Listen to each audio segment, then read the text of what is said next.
Maya Sabha the hall of illusion, Rahi Anil ভার্বি পরিচালক। তার এটা দ্বিতীয় বই। প্রথম বইটা তুম্বার, যেটা আমাদের খুব অবাক করে দিয়েছিল। আর মুভিটা দারুণ লেগেছিল আমাদের। প্রথমে যখন মুভিটা হলে রিলিজ করেছিল তখন খুব একটা কেউ পাত্তা দেয়নি।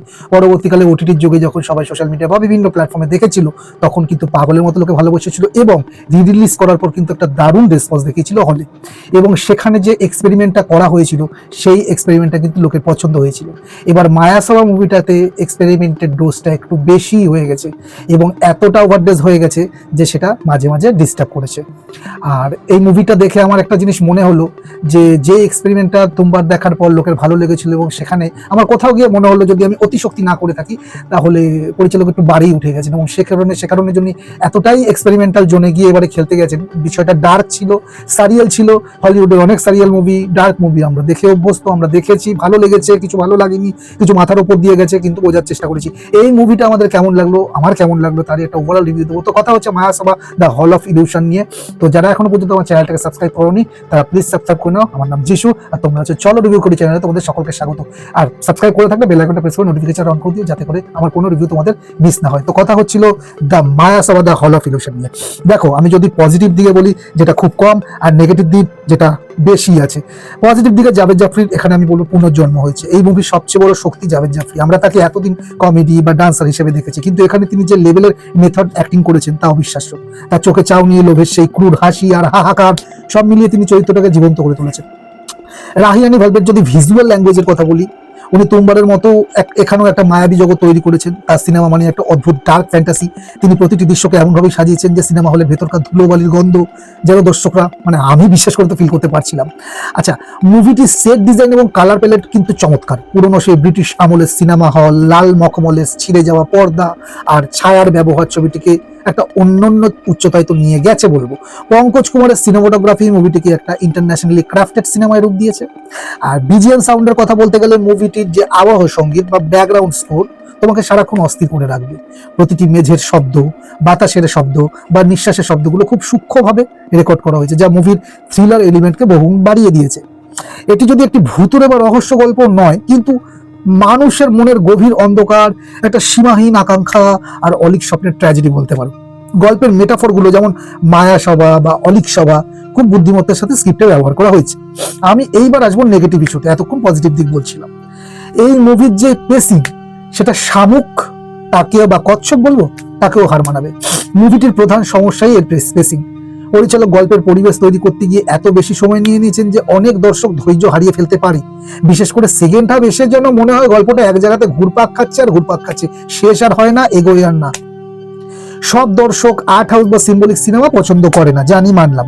মায়াসভা অনেক বেশি রূপক নির্ভর হওয়ায় সাধারণ দর্শকদের কাছে শেষ পর্যন্ত এটি একটু গোলমেলে মনে হতে পারে। পরিচালক অনেক কিছু সরাসরি না বলে দর্শকের চিন্তার উপর ছেড়ে দিয়েছেন। কিছু কিছু জায়গা ওপেন রাখা হয়েছে, যা অনেকের কাছে বিরক্তির কারণ হতে পারে। এরকম ন্যাচারালি সিনগুলো আমার ভালো লাগে, তো সেই জায়গাগুলো নিয়ে খুব একটা প্রবলেম আমার নেই, কিন্তু দর্শকের মানে নর্মাল দর্শক যারা আছে তাদের কিন্তু একটু অসুবিধা হতে পারে। আচ্ছা, প্রধান যে চরিত্রগুলো ছাড়াও 500 কিছু চরিত্র আছে পেছনের গল্পে, ব্যাক স্টোরিতে দেখানো হচ্ছে, সেগুলো খুব একটা পরিষ্কার নয়। তারা কেন সেখানে এলো বা তার মোটিভেশন কি তাদের, তা অনেক সময় অস্পষ্টই থেকে যায়। ফলে আমার সাথে তাদের কানেকশনটা খুব একটা মজবুত হয়নি। তো অ্যাজ এ দর্শক হিসেবে তোমাদের মজবুত হবে না, এটা আমার মনে হয়। পুরো সিনেমাটি একটি আবদ্ধ হলের মধ্যে হয়, একসময় ভিজুয়ালি একঘেয়েমি চলে আসতে পারে, বড় কোনো টুইস্ট বা লোকেশন পরিবর্তন না থাকে। এটি অনেকটা ক্লোজড রুম ড্রামার মতো মনে হবে, যা সিনেমাটিকে মানে স্কেলকে কিছুটা কমিয়ে দিয়েছে।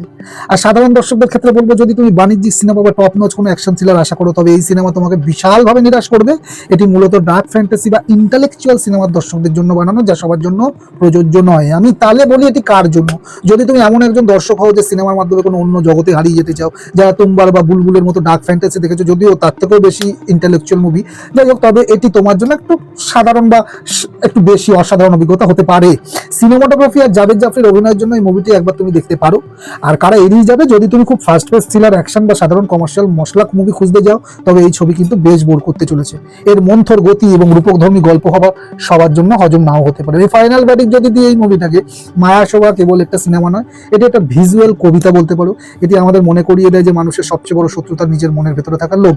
তুমি যদি ধৈর্য ধরে মুভিটি শেষ পর্যন্ত দেখো তবে এই রেস তোমার মাথায় অনেকদিন থেকে যাবে। কতজন এই মুভিটাকে হলে গিয়ে দেখবে সেটা নিয়ে তো আমার যথেষ্ট ডাউট আছে। এটা খুব কম সংখ্যক হলে এবং খুব কম সংখ্যক শনি এটা রিলিজ করেছে। এখন মার্দানি 3 চলছে, তার মধ্যে বর্ডার 2 আছে, তো সব মিলিয়ে সবাই বেশি দিন তো সার্ভাইভ করতে পারবে বলে মনে হয় না। তবে ওটিটিতে যখন চলে আসবে তখন যারা দেখবে তাদের জন্য আমার একটা বিশেষ টিপ, সেটা হচ্ছে যে আমি এই মুভিটা যে হলে দেখে যেটা বুঝলাম যে এই মুভিটাকে যদি রাতের অন্ধকারে একা কানে হেডফোন লাগিয়ে তুমি শোনো না, তাহলে কিন্তু বেশি তোমার জন্য ওয়ার্ক করবে। একটা মায়ার যে ফিলিংস, একটা পোয়েটিক যে ফিলিংস, সেটা কিন্তু তোমার কাছে বেশি ওয়ার্ক করবে বলে আমার মনে হলো।